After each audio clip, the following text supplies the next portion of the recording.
kung nadala ni siya sa ospital gitong kuan kuya usab after atong first padala ninyo, tan-aw nimo ulian ba ni siya? Kung matabang ba yun?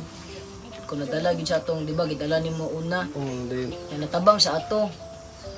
Pero nagkumbulsyon siya balik sa inyong balay. Nga wala naman siya nabalik sa ospital. Hmm. Ilan lang yata sa klaseng lana, hanggang nawa, naging tingog noon. Kung nadala siya ato kuya.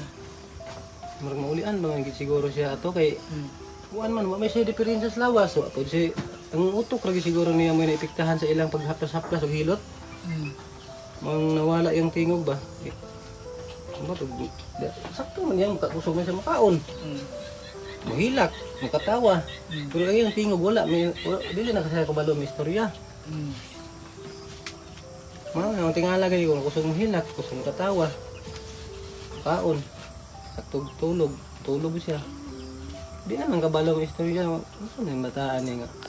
May kabalo may istorya nga. Dapat unta ato dili na ta siya mo di siya makatawa, di siya hilak kay namurag na ipiktahan sa tanan sa iyang kuan. Nahilak mo na siya. Makatawa man na yung paano, magdudula na sila.